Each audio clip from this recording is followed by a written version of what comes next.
Seigneur au monde et donné. Le temps s'écoule, le monde s'apprête à accueillir un nouveau-né. Un, deux, trois, la mort du Fils en haut de la croix. Quatre, cinq, six, mais où est donc l'annonce promise? Sept, huit, neuf, d'une triste épreuve née un monde neuf. Le temps s'écoule, le temps s'arrête. Un Seigneur au monde est donné. Le temps s'écoule, le monde s'apprête à accueillir le ressuscité. À accueillir le ressuscité.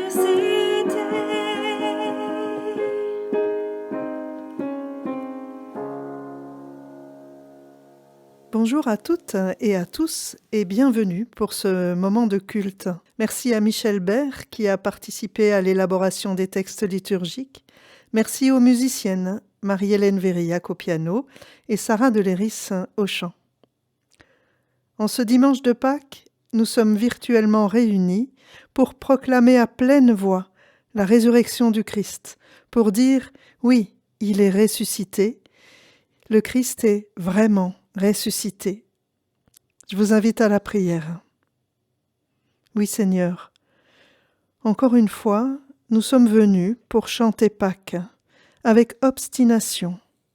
Nous sommes venus pour défier avec toi les forces des ténèbres et pour crier et pour croire encore que la nuit ne peut empêcher Dieu de faire lever la lumière. Nous sommes venus pour accueillir l'espérance auprès de toi, pour trouver la joie qui se lève et qui se maintient au milieu des doutes et des peurs. Nous sommes venus pour prendre auprès de toi la joie qui surgit et qui tient bon face aux conflits et aux difficultés. Nous sommes venus pour recevoir de toi la vie que rien ne peut écraser, pas même le fardeau de la mort. Nous voici donc, Seigneur, pour te regarder à l'œuvre, toi notre Dieu, dont l'unique travail, dont l'unique occupation depuis le commencement consiste, sans relâche, à relever la vie pour l'éternité. Amen. Oui, nous pouvons proclamer et dire avec joie, même si nous traversons des moments difficiles, et peut-être même des moments de doute ou de douleur, Christ est ressuscité. Il est vraiment ressuscité. Et avec lui s'ouvre un temps nouveau d'espoir. Cette journée de Pâques restera dans nos mémoires, avec toute son étrangeté. Faisons-en un temps de louange et de bénédiction. Et je vous invite à la prière. Seigneur, en ce dimanche de Pâques, nous plaçons sous ton regard bienveillant les jours que nous sommes en train de vivre, jours de confinement, jours d'incertitude, de peur et d'espoir mélangés. La semaine écoulée ne nous a permis que des réunions virtuelles et des rencontres à distance pour préparer cette fête. Nous voulons te dire merci pour ces jours au cours desquels nous avons pu recevoir et apporter joie et espérance. Merci pour ce jour de célébration qui exprime notre foi et notre espérance. Merci pour les moments d'espoir ouverts chaque jour. Merci pour la présence de ton Fils en cette journée pendant laquelle nous célébrons sa résurrection. Donne-nous d'apporter autour de nous une parole d'espérance, de joie et d'amour. que chacun d'entre nous essaye d'être une lumière pour les autres. Amen.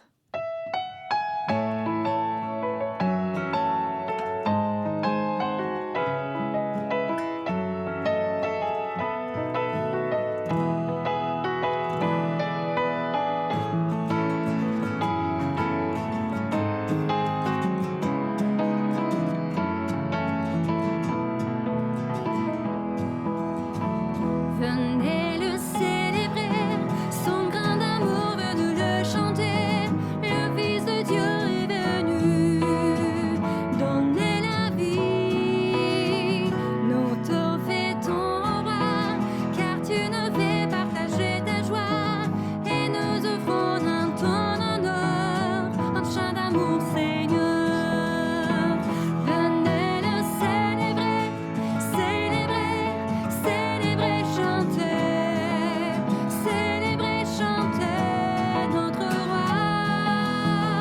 Venez le célébrer, célébrer, célébrer, chanter, célébrer, chanter notre roi. Venez le célébrer, son grand amour, venez le chanter. Le Fils de Dieu est venu donner la vie. Nous te fêtons, le roi, car tu nous fais partager ta joie. Et nous offrons en ton honneur un chant d'amour, Seigneur. Venez le célébrer, célébrer, célébrer, chanter, célébrer, chanter notre roi. Venez le célébrer, célébrer, célébrer, chanter, célébrer, chanter notre roi. Venez le célébrer, célébrer, célébrer, chanter, célébrer, chanter notre roi. Venez le célébrer, célébrer, célébrer, chanter, célébrer, chanter notre roi.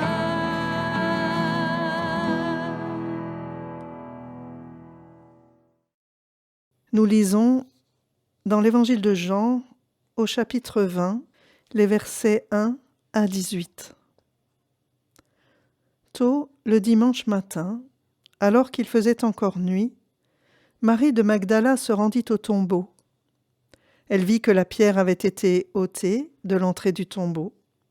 Elle courut alors retrouver Simon-Pierre et l'autre disciple, celui qu'aimait Jésus, et elle leur dit : « On a enlevé le Seigneur de son tombeau, et nous ne savons pas où on l'a mis. » Pierre et l'autre disciple partirent et se rendirent au tombeau. Ils couraient tous les deux. Mais l'autre disciple courut plus vite que Pierre et arriva le premier au tombeau. Il se baissa pour regarder et vit les bandes de lin posées à terre, mais il n'entra pas. Simon-Pierre, qui le suivait, arriva à son tour et entra dans le tombeau. Il vit les bandes de lin posées à terre et aussi le linge qui avait recouvert la tête de Jésus. Ce linge n'était pas avec les bandes de lin, mais il était enroulé à part, à une autre place. Alors, l'autre disciple, celui qui était arrivé le premier au tombeau, entra aussi. Il vit et il crut. En effet, jusqu'à ce moment, les disciples n'avaient pas compris l'Écriture qui annonce que Jésus devait se relever d'entre les morts. Puis, les deux disciples s'en retournèrent chez eux. Marie se tenait près du tombeau, dehors, et pleurait. Tandis qu'elle pleurait, elle se baissa pour regarder dans le tombeau. Elle vit deux anges en vêtements blancs, assis à l'endroit où avait reposé le corps de Jésus, l'un à la place de la tête et l'autre à la place des pieds. Les anges lui demandèrent : « Pourquoi pleures-tu » Elle leur répondit : « On a enlevé mon Seigneur et je ne sais pas où on l'a mis. » Cela dit, elle se retourna et vit Jésus qui se tenait là, mais sans se rendre compte que c'était lui. Jésus lui demanda : « pourquoi pleures-tu? Qui cherches-tu? Elle pensa que c'était le jardinier, c'est pourquoi elle lui dit « Si c'est toi qui l'as emporté, dis-moi où tu l'as mis, et j'irai le reprendre. » Jésus lui dit « Marie !» Elle se tourna vers lui et lui dit en hébreu « Rabouni !» ce qui signifie « Maître ». Jésus lui dit « Ne me retiens pas, car je ne suis pas encore monté vers le Père. Mais va dire à mes frères que je monte vers mon Père, qui est aussi votre Père, vers mon Dieu, qui est aussi votre Dieu. » Alors, Marie de Magdala se rendit auprès des disciples et leur annonça « J'ai vu le Seigneur !» Et elle leur raconta ce qu'il lui avait dit. Merci Seigneur pour ta parole, elle est lumière et vérité dans nos vies. Amen.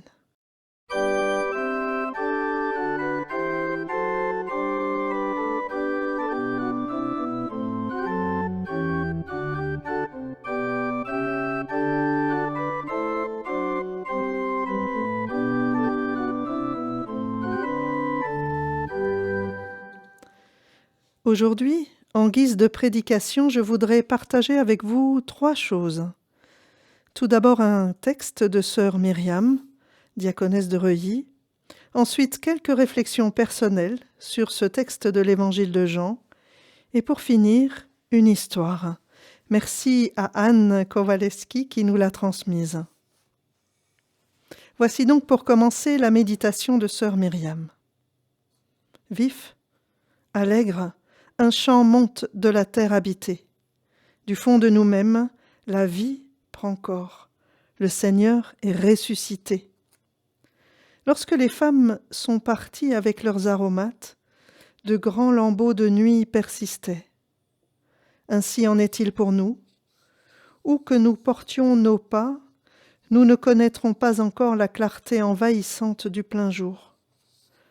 Nous sommes des enfants de l'aurore et non du plein midi. Mais des portes de pierre roulent en chaque temps du monde, maintenant et aujourd'hui. Chavirés par nos questions, demeurés sans réponse, nous cherchons le Christ. Où es-tu? Lorsque le malheur est tombé sur mon frère, ma sœur, mon ami, où étais-tu?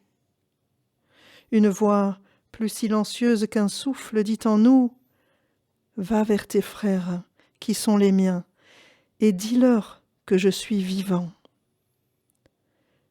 Longtemps peut-être, ils croiront à des rêveries, mais va dire encore que tu as vu les portes tourner sur leurs gonds et qu'au cœur de la nuit, une lampe brûle.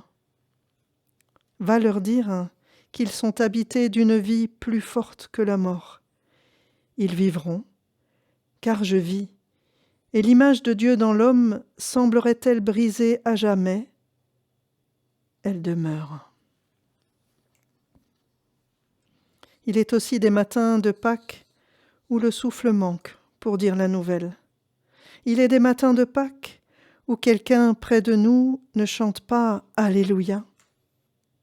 La résurrection n'en finit pas d'advenir en se manifestant de diverses manières, car la terre entière soupire dans des douleurs d'enfantement. Cela voudrait-il dire que la vie pascale n'aurait nulle force? Non.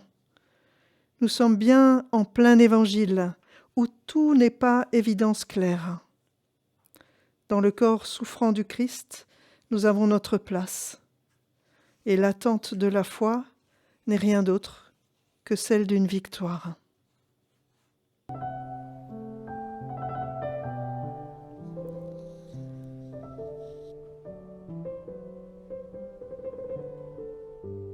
Je peux bien vous le confier, j'aime tout particulièrement la manière dont l'Évangile de Jean nous transmet les événements du matin de Pâques. Tout se passe dans un temps de clair-obscur. Il ne fait ni totalement jour, ni totalement nuit. On est dans ce temps où l'on arrive tout juste à faire la différence entre un fil noir et un fil blanc. Marie de Magdala et les 2 disciples, Pierre et celui que Jésus aimait, ont chacun leur propre chemin de foi en Jésus ressuscité. Pierre voit beaucoup de choses.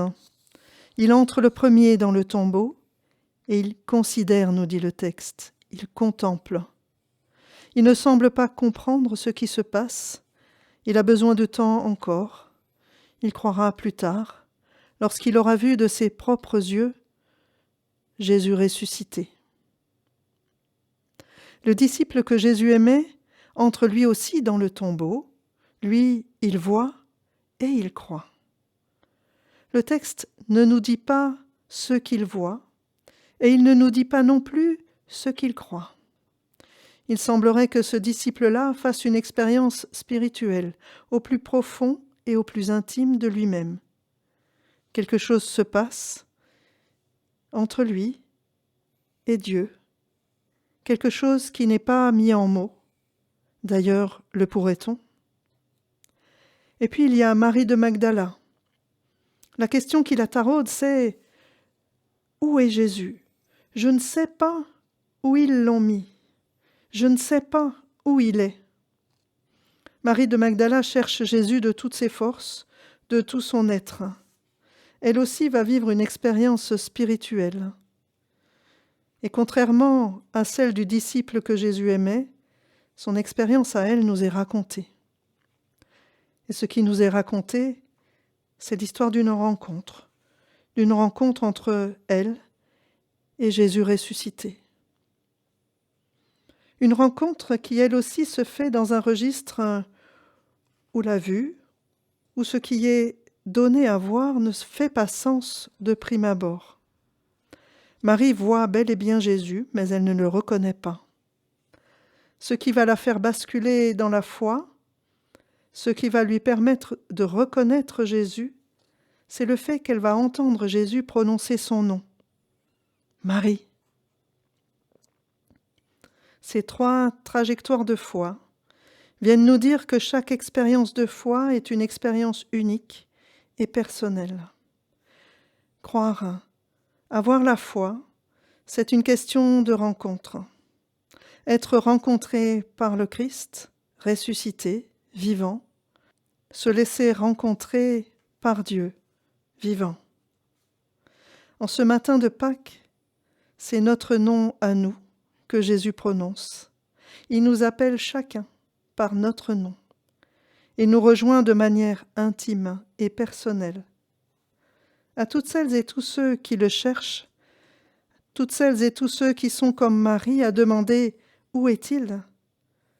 Jésus répond en nous appelant chacun par notre nom, et c'est ainsi que nous pouvons le reconnaître. Alors les mots de notre foi ne seront pas « je sais où il est », mais oui, je crois qu'il est vivant, je l'ai rencontré. Le Christ est ressuscité, il est vraiment ressuscité. Amen.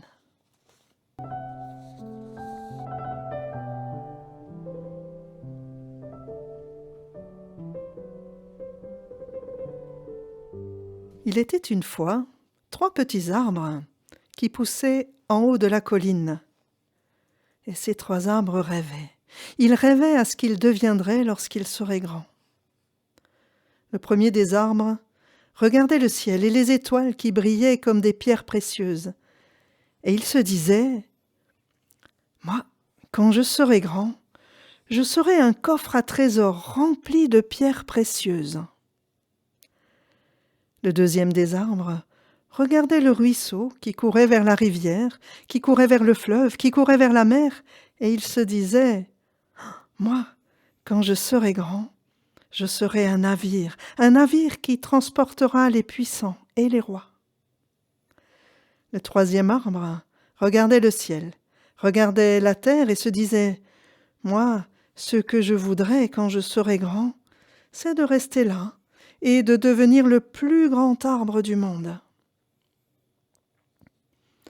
Le soleil a brillé, la pluie est tombée et les petits arbres en ont presque oublié leurs rêves. Un jour, 3 bûcherons sont venus sur la colline. Le premier des bûcherons s'est arrêté devant le premier arbre. « Oh, cet arbre ira bien pour ce qu'il me faut. » En un éclair, le premier arbre fut abattu d'un coup de hache. Le deuxième bûcheron s'est arrêté devant le deuxième arbre. « Cet arbre ira bien pour ce qu'il me faut. » Et le troisième arbre a senti son cœur se serrer lorsqu'il a vu le troisième bûcheron. Lui, il voulait rester là et devenir le plus grand arbre du monde. Mais en un éclair, abattu d'un coup de hache, le troisième arbre tomba. Le premier arbre s'est réjoui lorsque le bûcheron l'emmena chez le charpentier. « Ça y est, se dit-il, je vais être transformé en coffre à trésors. » Mais le charpentier avait bien d'autres choses à faire. Et l'arbre fut transformé en simple mangeoire pour animaux. Et il s'est retrouvé au milieu des animaux de la ferme, rempli de paille et couvert de poussière.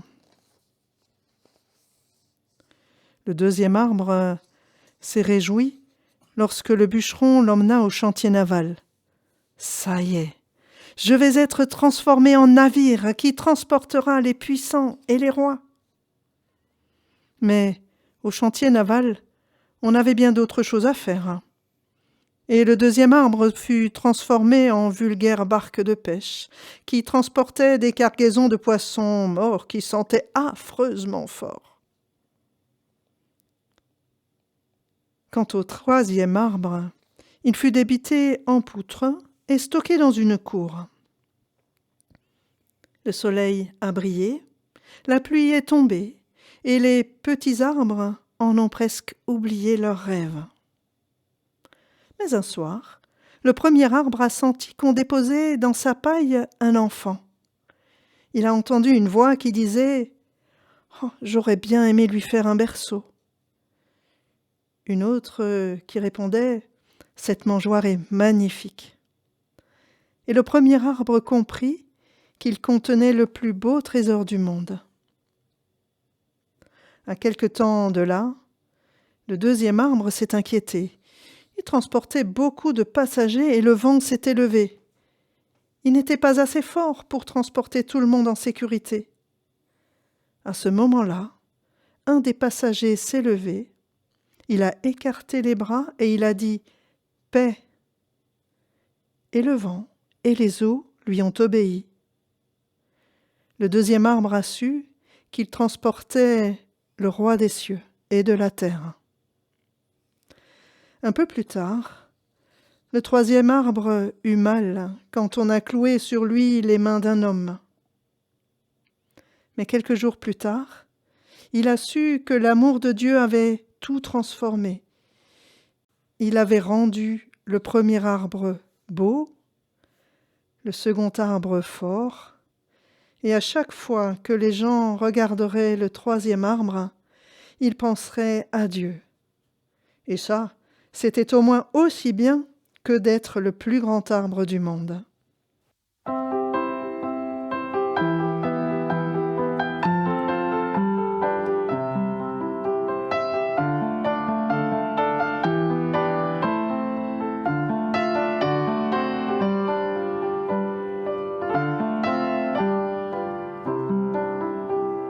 Tournez les yeux vers le Seigneur et rayonnez de joie. Chantez son nom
Je vous invite à la prière, les uns pour les autres. Dieu de vie, en ce dimanche de Pâques, nous nous tournons vers toi pour rechercher le soutien et l'appui dont nous avons besoin. Aide-nous à traverser ces temps difficiles au cours desquels nous sommes confrontés individuellement et collectivement à l'inquiétude pour nous, pour nos proches, pour ceux qui nous entourent, voisins ou lointains. Donne à chacun la force et l'espérance pour vivre ces semaines dans l'harmonie et la foi. Aide-nous à soutenir, à travers nos prières et nos actes, celles et ceux qui s'activent pour soigner, celles et ceux qui font tourner notre société. Soutiens par ton amour celles et ceux qui souffrent dans la maladie ou le deuil. Nous te prions aussi pour celles et ceux qui, à travers le monde, traversent cette période avec plus ou moins de facilité et de clairvoyance. Donne à celles et ceux qui doivent prendre des décisions la lucidité nécessaire pour le faire en toute humanité. Permets-nous de déposer notre propre fardeau de chagrin et de soucis dans le cœur de ton amour. Redonne-nous la force de soutenir les autres pendant cette période et de les aimer comme toi tu nous aimes. Ouvre notre cœur à l'espérance de ce jour de Pâques, jour pendant lequel nous célébrons la résurrection du Seigneur et la promesse du royaume. Et nous voulons rassembler toutes nos autres prières en te disant la prière que Jésus lui-même nous a enseignée. Notre Père, qui es aux cieux, que ton nom soit sanctifié, que ton règne vienne, que ta volonté soit faite sur la terre comme au ciel. Donne-nous aujourd'hui notre pain de ce jour. Pardonne-nous nos offenses, comme nous pardonnons aussi à ceux qui nous ont offensés. Et ne nous laisse pas entrer en tentation, mais délivre-nous du mal. Car c'est à toi qu'appartiennent le règne, la puissance et la gloire pour les siècles des siècles. Amen. Et nous recevons à présent la bénédiction de la part du Dieu vivant. Bénir, c'est dire du bien de quelqu'un. C'est lui souhaiter du bien et faire tout son possible pour que ce bien se réalise. Au nom du Père qui nous accueille et qui nous envoie, au nom du Fils qui se risque pour nous et qui nous sauve, au nom de l'Esprit qui donne vie à nos communautés, souhaitons-nous tout le bien possible. Soyons en paix et heureux dans notre cœur, autant que l'on puisse l'être, en dépit des soucis ou des difficultés. Soyons en paix dans notre corps, malgré nos fièvres, nos souffrances et nos croix. Soyons en paix avec nos frères et nos sœurs, les plus lointains comme les plus proches, les plus étranges comme les plus familiers. Et soyons en paix avec Dieu, lui qui nous bénit, le Père, le Fils et le Saint-Esprit. Amen. Passez un beau et bon dimanche de Pâques, et je vous dis à dimanche prochain. Prenez bien soin de vous, les uns des autres, qu'ils soient proches ou lointains.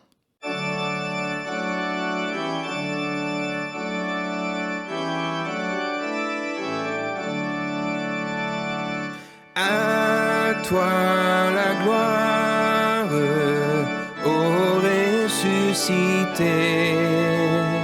à toi la victoire pour l'éternité. Brillant de lumière, l'ange est descendu. Il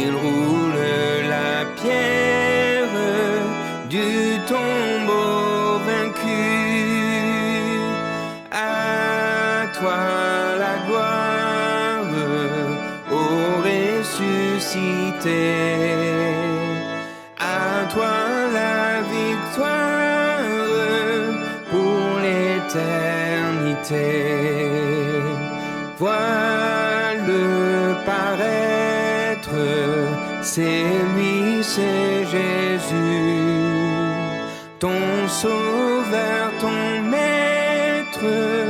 Oh, ne doute plus, sois dans l'allégresse, peuple du Seigneur, et redis sans cesse, le Christ est vainqueur.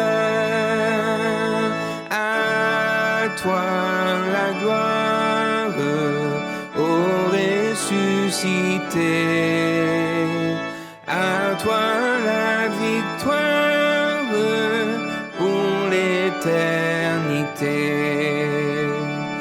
Craindrais-je encore, il vit à jamais, celui que j'adore, le prince de paix.